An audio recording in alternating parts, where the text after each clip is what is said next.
हम लोग द्वार पे ठेला लेके खड़े थे तो रात नाते रिश्तेदार से मदद मांग रहे थे, मदद कोई नहीं कर रहा था। तो दफनाना है तो जो वहाँ पर रहते हैं वो कहें यहाँ पर फुकाता है, दफनाना नहीं।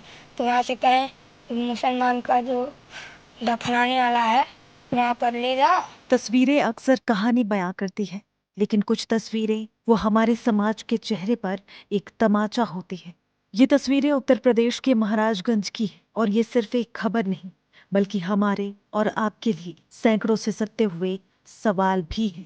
ये कहानी 14 साल के राजवीर और उसके छोटे भाइयों की है। 14 साल एक ऐसी उम्र जिसमें बच्चे खिलौनों से खेलते हैं, लेकिन राजवीर अपने भाइयों के साथ अपने पिता की लाश को ठिकाने लगाने की जिम्मेदारी ढो रहा है।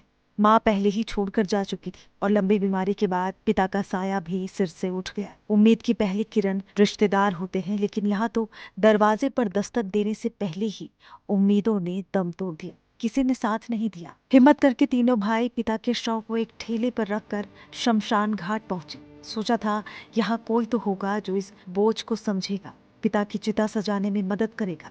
लेकिन यहाँ इंसानियत नहीं, नियम खड़े थे।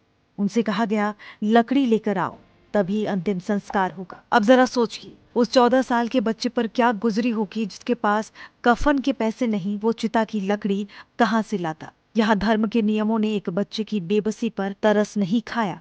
रागी पोसे मारला, तबीयत खराब था इसका मेरे पापा का। तो वहाँ पर मेडिकल हॉस्पिटल ले गए थे तो वहाँ से आए, 15-20 दिन जिए थे तो देहांत हो गया। तो एक दिन पहले जिस दिन देहांत हुआ था उसी दिन हम लोग द्वार पे ठेला लेके खड़े थे तो रात नाते रिश्तेदार से मदद मांग रहे थे, मदद कोई नहीं कर रहा था। तो फिर कोई बात चेयरमैन आए, सभासद आए और सब देख देख चले गए तो हम लोग मदद मांगे नहीं दिए। शमशान से ठुकराए जाने के बाद ये मासूम पिता की लाश को लेकर एक कब्रिस्तान पहुंचे। शायद उन्हें लगा हो कि मिट्टी तो हर किसी को पनाह देती, लेकिन यहाँ धर्म की दीवारें और भी ऊंची थी। उन्हें बताया गया कि तुम हिंदू हो, यहाँ सिर्फ मुसलमानों को दफनाया जाता है। एक दरवाजे पर नियम और दूसरे दरवाजे पर धर्म, और इन दोनों के बीच सड़क पर बिलखता लाचार बचपन।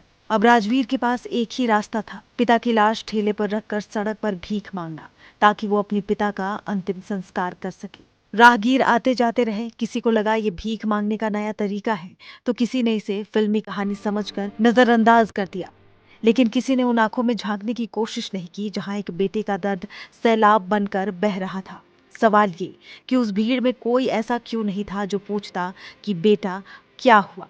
और फिर जब अपनों ने, समाज ने और एक ही धर्म के लोगों ने मुंह फेर लिया, तब इंसानियत दो फरिश्तों के रूप में सामने आई। राशिद और वारिश कुरैशी, दो मुस्लिम युवक जिन्होंने ठेले पर रखी लाश और रोते हुए बच्चों को देखा। उन्होंने ये नहीं पूछा कि तुम हिंदू हो या मुसलमान, उन्होंने सिर्फ एक बच्चे का दर्द देखा और एक बाप की लाश का अपमान। वो आगे आए, लकड़ी का इंतजाम किया और एक बेटे की तरह उन सभी रीतियों को निभाया जो राजवीर अकेला नहीं कर सकता था। दुमानवा घाट ले गए तो वहाँ पर कहें कि दफनाना है तो जो वहाँ पर रहते हैं वो कहें यहाँ पर फुकाता है, दफनाना नहीं। तो वहाँ से कहें मुसलमान का जो दफनाने वाला है वहाँ पर ले जाओ, वहाँ पर गाड़ना है। तो वहाँ पर हम लोग गए तो वहाँ से सब लोग भगाए तब आए छपवा चौकी पे खड़ा खड़ा हुए, 4 घंटा खड़े थे। तो उसके बाद सब भगा रहे थे, जो गाड़ी आ रहा था उससे पैसा मांग रहे थे। राशिद और वारिश ने न सिर्फ अंतिम संस्कार कराया, बल्कि उन बच्चों को आगे की जिंदगी के लिए आर्थिक मदद भी दी। उन्होंने वो किया जो उस वक्त समाज, प्रशासन और रिश्तेदारों को करना चाहिए था। राशिद बताते हैं कि उन्होंने सिर्फ इंसानियत का फर्ज निभाया। मैं वहाँ पहुँचा तो लोगों ने बताया, उनके परिवार वालों ने, जो बच्चे थे सब, कि 2 दिन हो गया कोई मदद नहीं कर रहा है और हम लोग देखिए कुदार उदार लाए हैं दफन करने के लिए और इसको गाड़ने के लिए। तो वहाँ पे जो दुमानवा घाट के गौतम भैया हैं हमारे, वो बेचारे कहने लगे कि यहीं दफन करवा दो। तो ये लोग कहने लगे अच्छा अभी दफन करा दिया जाएगा, पहले देख लिया जाए लकड़ी की कहीं व्यवस्था हो जाती है। थक मान के हार के ये लास्ट में दफन करने के लिए एग्री भी हो गए। तो इधर उधर भटका दफन भी नहीं लोगों ने करने दिया।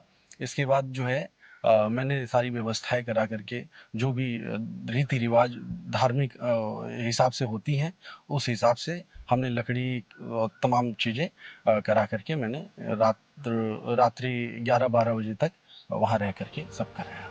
ये घटना हमें बहुत कुछ सोचने पर मजबूर करती है। क्या हमारे पूजा स्थल और अंतिम संस्कार की जगहें इतनी संवेदनहीन हो गई हैं कि एक लाचार बच्चे का दर्द भी उन्हें पिघला नहीं सकता? क्या हमारे रिश्ते और सामाजिक बंधन इतने खोखले हो चुके हैं कि मुश्किल वक्त में साथ देने वाला कोई नहीं? ये कहानी बताती है कि इंसानियत का कोई धर्म नहीं होता। जब धर्म के ठेकेदारों ने दरवाजे बंद कर दिए तब इंसानियत ने ही दरवाजा खोला। आज राशिद और वारिस की तारीफ हर कोई कर रहा है और करनी भी चाहिए, लेकिन सवाल ये कि क्या इंसानियत को जगाने के लिए हर बार किसी राजवीर के बचपन को इस तरह सड़क पर सिसकने की जरूरत पड़ेगी?